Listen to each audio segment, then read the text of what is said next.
सबको जय यीशु की। भाइयों बहनों, फिर एक बार मैं आप सभी लोगों का हार्दिक स्वागत करता हूं आज की रोटी कार्यक्रम के द्वारा ईश्वर का जीवंत वचनों को सुनने के लिए। आज के दिन में हम लूर्द की माँ मरियम का पर्व मनाते हैं और इस पर्व का खासियत यह है 1858 में माँ मरियम ने सबसे पहले बर्नाडेट को 14 साल की बर्नाडेट को दर्शन दिया और उसके बाद लगातार उन्होंने 18 बार दर्शन दिया जुलाई के 16 तारीख तक। और इसकी खासियत यह रही, माता मरियम ने लूर्द शहर में बर्नाडेट को दर्शन देते हुए माला की भक्ति करते हुए प्रभु पर विश्वास करने के लिए, पापों के लिए क्षमा मांगने के लिए, पश्चाताप करने के लिए आह्वान दिया। और लोग आज के दिन में लूर्द शहर में लाखों की संख्या में इसलिए जाते हैं पश्चाताप करने के लिए, पाप क्षमा पाने के लिए और चंगाई पाने के लिए। लाखों लोगों ने लूर्द शहर में जाकर माता मरिया की मध्यस्थ पर विश्वास करते हुए, पश्चाताप करते हुए अपना मन परिवर्तन किया, अपना जीवन बदल डाला और अपने जीवन में अनेक प्रकार की प्रभु की महान कृपाओं का पाया, चंगाई पाई, छुटकारा पाया, जीवन पाया, आनंद पाया। इसलिए आज के दिन में लूर्द की माँ मरियम से हम प्रार्थना करें कि हम सबों के लिए वो माँ विनती करें ताकि हम सभी उस माँ की शरण में जाएं। माँ मरियम पापियों की शरण है, सच्चे पश्चाताप के साथ उस माँ के पास जाएं और प्रभु हमें क्षमा करते हुए हमें जीवन दें, सुरक्षा दें, चंगाई दें, तंदुरुस्ती दें, खुशियाँ प्रदान करें। आइए हम आज के दिन के वचनों को हम सभी सुने। वचन लिया गया है संत मार्कुस के द्वारा रचित सुसमाचार अध्याय 7 पद संख्या 31 से 37 तक। यीशु तीरुस प्रांत से चले गए और सिदोन होकर और दिकापुलिस प्रांत पार कर गलीलिया के समुद्र के पास पहुंचे। लोग एक बहरे गूंगे को उनके पास ले आए और उन्होंने यह प्रार्थना की कि आप उस पर हाथ रख दीजिए।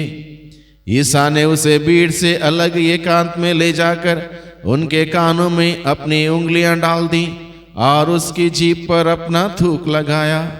फिर आकाश की ओर आंखें उठाकर उन्होंने आह भरी और उससे कहा, एफ्रेता अर्थात खुल जा। उसी क्षण उसके कान खुल गए और उसकी जीभ का बंधन टूट गया, जिससे वह अच्छी तरह बोल उठा। ईसा ने लोगों को आदेश दिया कि वे यह बात किसी से नहीं कहें, परंतु वह जितना ही मना करते थे लोग उतना ही इसका प्रचार करते थे। लोगों के आश्चर्य की सीमा ना रही। वे कहते थे, वे जो कुछ करते हैं अच्छा ही करते हैं। वे बहरों को कान और गूंगों को वाणी देते हैं। प्रभु का सुसमाचार। प्रभु क्रिस्त में प्यारे भाइयों बहनों, आज के दिन को हम लोग विशेष रूप से चंगाई के दिन के रूप में हम मनाते हैं। और बाइबल में हमने पढ़ा, एक गूंगे बहरे व्यक्ति को प्रभु के पास लाया और प्रभु ने उसको स्पर्श करते हुए, अपनी थूक लगाते हुए उसको चंगाई प्रदान की। उसका जीभ का बंधन खुल गया, वो बोलने लगा, वो सुनने लगा। और इस प्रकार से प्रभु ने उस व्यक्ति को जीवन प्रदान किया। प्रभु उस गूंगे को, बहरे को स्पर्श करते हुए चंगाई प्रदान करता है।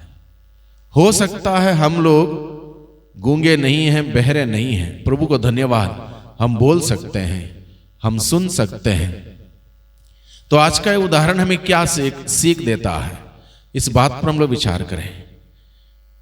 उस गूंगे बहरे को जब प्रभु ने उसके बंधन खोल दिया, गूंगेपन का बंधन खोल दिया, बहरेपन का बंधन खोल दिया, जिससे कि वह प्रभु का वचन सुने, जिससे कि वह प्रभु का वचन बोले। प्रभु का वचन सुनने से उसके अंदर जीवन बहुतायत में बना रहेगा। और बहुतायत से जीवन जब बना रहेगा, उसकी व्याख्या करने की जरूरत है, उसका बखान करने की जरूरत है। इसलिए वो बोल उठे, प्रभु की महिमा के लिए बोल उठे। इस प्रकार से उसको इस लायक बना दिया प्रभु ने। तो प्रभु ने ऑलरेडी हम लोग को इस लायक बना दिया, हम बोल सकते, हम सुन सकते हैं। लेकिन सवाल यह है, क्या मैं ईश्वर का वचन बड़े दिलचस्पी के साथ, आनंद के साथ, खुशी के साथ, उल्लास के साथ, विश्वास के साथ सुनता हूं? और सुनने के बाद क्या मैं उसमें विश्वास करते उसका पालन करता हूं? क्या मैं एक ईसाई होने के नाते, प्रभु का अनुयायी होने के नाते, क्या मैं प्रभु के सुसमाचार को प्रचार करता हूं, लोगों के साथ बांटता हूं मेरे अनुभवों को? इन बातों पर हमें आज के दिन में विचार करने की जरूरत है। इस गूंगे बहरे के उदाहरण के द्वारा प्रभु मुझसे और आपसे सवाल करता है, क्या तुमको मैंने सुनने की कैपेसिटी दी है, बोलने की कैपेसिटी दी है, समझने की कैपेसिटी दी है, हर प्रकार की खूबियां मैंने दी हैं, हर प्रकार के वरदान मैंने दिए हैं, हर प्रकार के वरदानों से, खूबियों से मैंने तुमको सजाया, संवारा, तुमने किस प्रकार से इसका उपयोग किया? हम लोग बोलते हैं और क्या क्या बोलते हैं इस पर विचार करें। सुनते हैं, क्या क्या सुनते हैं इस पर विचार करें। क्या सारी बातें जो हम बोलते हैं, सारी बातें जो सुनते हैं, क्या उन सभी बातों से प्रभु की महिमा होती है? नहीं होती है। इसका मतलब यह है आज के दिन में हमें भी चंगाई की जरूरत है। इसका मतलब यह है कि हमें भी आज के दिन में चंगाई की जरूरत है। मुझे और आपको भाइयों बहनों चंगाई की जरूरत। हमारी जीभ, हमारी बोली, हमारी भाषा शुद्ध होने की जरूरत है। हमारे कान शुद्ध होने की जरूरत है।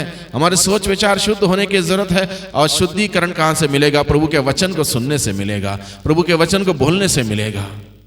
इसलिए आज के दिन में प्रभु हमें निमंत्रण देता, बुलाता है स्वस्थ लाभ प्राप्त करने के लिए। स्वस्थ लाभ प्राप्त करने के इस दिन में, आज के दिन में, जब हम लूर्द के माता के पर्व को मनाते हैं, हम लूर्द की माता की मध्यस्थ मांगे कि हम सबों को, वो माँ हम सबों को सिखाए। जिस माँ ने ईश्वर के वचन को सुना, अपने दिल में संजोए रखा, हम सबों के ईश्वर का वचन सुनने के लिए अपने दिल में संजोए रखते हुए उसके अनुसार जीवन व्यतीत करने के लिए हमें वो सिखाएं। उस माँ से हम प्रार्थना करें, जितना हम वचन सुनेंगे, जितना ग्रहण करेंगे, जितना उस वचन को हम दूसरों के साथ बांटेंगे, उतना हमारे अंदर जीवन आएगा। क्योंकि ईश्वर का वचन जीवंत है, सशक्त है, दुधारी तलवार से तेज है। वो हमारे अंतरतम में जब प्रवेश करेगा, वह जीवन हमारे अंदर बहुतायत में भर देगा।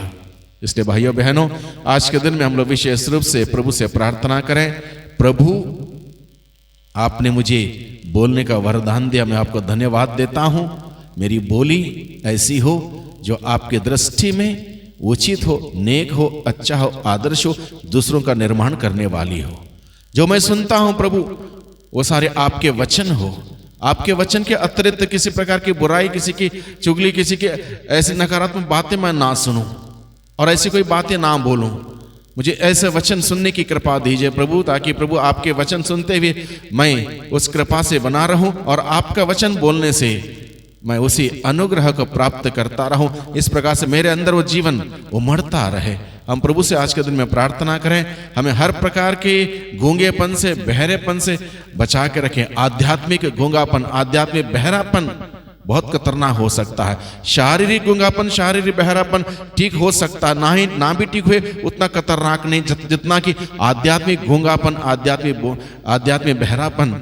यानी कि हम ईश्वर का वचन नहीं सुनेंगे, आध्यात्मिक रूप से बहरे हो जाएंगे।